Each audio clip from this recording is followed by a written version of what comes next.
including the European Union, wants to rob and takes advantage of. European Union, $200 billion. China, more than $500 billion. Sorry, I was put here by people. I was put here by people to do a great job, and that's what I'm doing. So somebody had to do it. I am the chosen one. Somebody had to do it. So I'm taking on China. I'm taking on China on trade. And you know what? We're winning because we're the piggy bank. We're the one that all these countries, including the European Union, wants to rob and takes advantage of. European Union, $200 billion. China, more than $500 billion. Sorry, I was put here by people. I was put here by people to do a great job, and that's what I'm doing. So Barakatah Yahweh, Barakatah Yahushai, Barakatah Yahweh, Bahasham Yahushai, Bahasham Rakakwadash. Double honors to the apostles and others of Green Millstone. Peace and salutation to the Akim, pushing out the word and truth and sincerity around the globe. All right, I just wanted to share this quick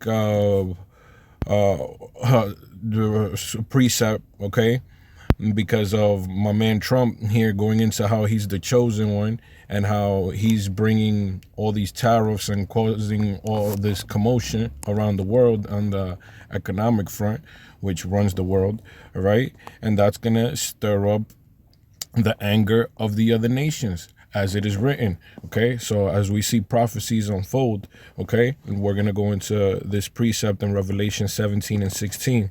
It says, and the 10 horns which thou sawest upon the beast, these shall hate the whore and shall make her desolate. And that's exactly what he's talking about. The EU, all right, China, all right, Russia, the beef with all these other great nations that now they have the missile too. Okay, so America can't come in and punk them and strong arm them and just start imposing tariffs and imposing sanctions upon them without those other countries speaking up for themselves. And then it goes beyond speaking, because since they know that they all have nuclear capabilities, they all try to stay diplomatic, all right, handle things pragmatically, so to speak. But it's definitely going to cause them to go at each other, because the Heavenly Father is in control ultimately, not these damn devils.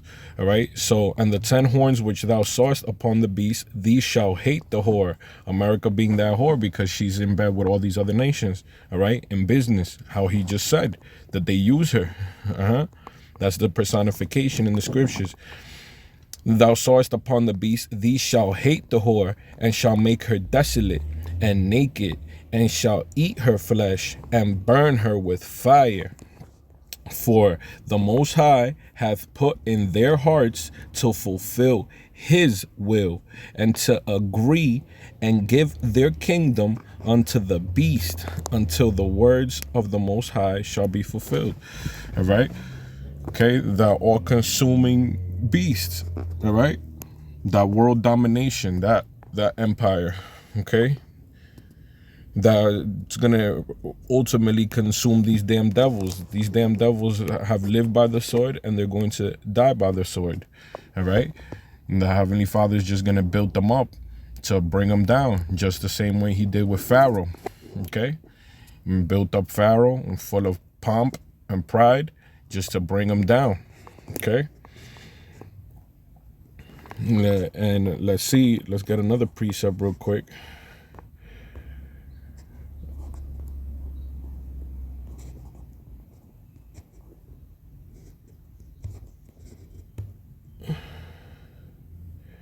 Man's heart is in the hands of the Lord.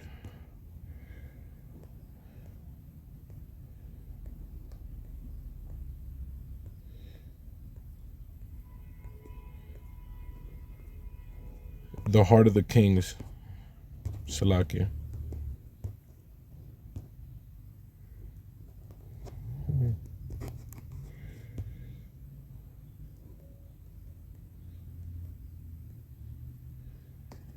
Proverbs 21:1, it says, the king's heart is in the hand of the Lord, as the rivers of water, he turneth it whithersoever he will. So the Heavenly Father's hand is in control at the end of the day, the king's heart is in the hand of the Lord. As the rivers of water, he turneth it whithersoever he will. So the Heavenly Father got poetic on you, telling you, like the rivers of water, he turneth it whithersoever he will. So even if these people want to stay diplomatic, even if they want to stay pragmatic, even if they don't want to go to war, the Heavenly Father is going to put it in their hearts for them to go to war for the purpose of his will. Let's get another precept.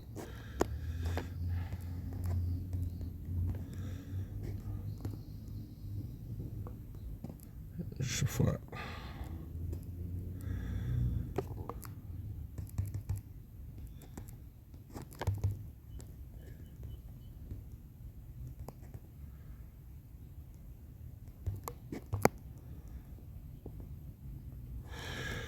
Joel 3, and let's start out 1.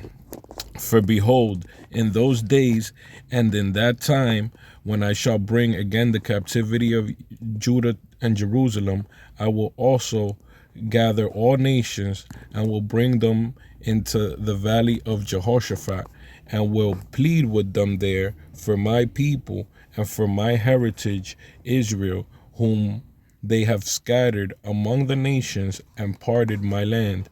Okay, so he's also going to do this in the end of the world, at the valley of Jehoshaphat, being out there in the so-called Middle Eastern region. Okay, he's going to gather all these nations to their great war. Okay, because that's the prophecy. I will also gather all nations and will bring them down to the valley of Jehoshaphat. That's the valley of Yahweh's judgment. That's what Jehoshaphat means. It means Jehovah has judged. Okay, Yahweh has judged. Jehoshaphat. Okay, I will also gather all nations and will bring them into the valley of Jehoshaphat, and will plead with them there for my people and for my heritage Israel, whom they have scattered among the nations and parted my land.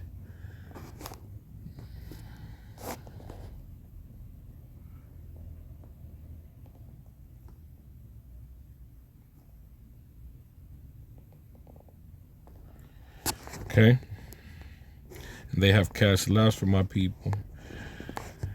All right, so just showing that the times that we're in is building up for that, until that Third World War. We see the economic front, we see the technology front. We'll see that these people will put a whole damn song and dance on us just to run another psyop on us and bring in that MOTB, which we know is that CHIP. Well, so with that, I pray brothers and a few sisters was edified. Till next time, shalom.